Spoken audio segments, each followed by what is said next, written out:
Fourth exclusive వార్త Guntur chamber of commerce ఎన్నికల్లో గందరగోళం నెలకొంది. గుంటూరు ఛాంబర్ ఆఫ్ కామర్స్ భవనంలో జరుగుతున్న ఓటింగ్ లో కొందరు దొంగ ఓట్లు వేస్తున్నారంటూ ఓ వర్గం వ్యాపారులు ఆందోళనకు దిగారు. గుర్తింపు కార్డు లేకుండా ఓట్లు వేస్తున్నారని ఆగ్రహం వ్యక్తం చేశారు.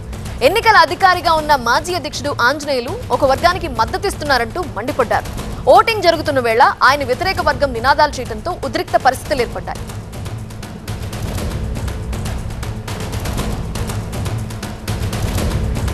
పూర్తి వివరాలు అందించడానికి మా ప్రతినిధి నాగరాజు లైవ్ లో సిద్ధంగా ఉన్నారు. నాగరాజు, దొంగ ఓట్లు వేశారా?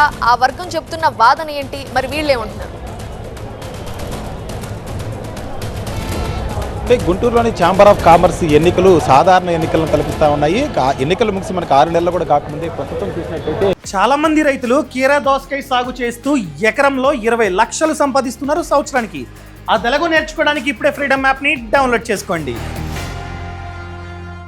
ఎంత రసవత్తరంగా ఇక్కడ ఎన్నికలు జరుగుతున్నాయో మనం విజువల్స్లో చూడవచ్చు. దాదాపు ఉదయం నుంచి కూడా వ్యాపార వర్గాలంతా కూడా ఛాంబర్ ఆఫ్ కామర్స్ భవనానికి వచ్చి తమ ఓటు హక్కును అయితే వినియోగించుకున్నారు. మొత్తం 3,400 మంది ఓటర్లు ఉంటే ఇప్పటివరకు అయితే 1000 ఓట్లు దాదాపుగా పోలైనట్టుగా సమాచారం. ప్రస్తుతం అయితే ఇంకా ఓటింగ్ వేసే వాళ్ళు క్యూ లైన్లో నిలబడి కూడా తమ ఓటు హక్కు అయితే వినియోగించుకుంటా ఉన్నారు.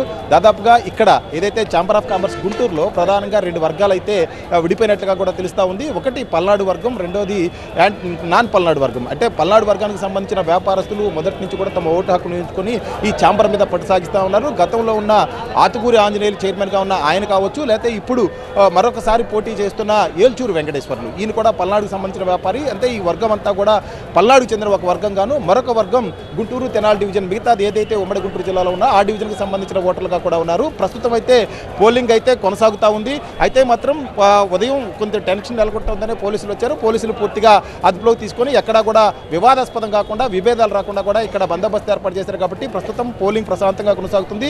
రాత్రి 7-8 వరకు కూడా పోలింగ్ కొనసాగే అవకాశం కనిపిస్తుంది.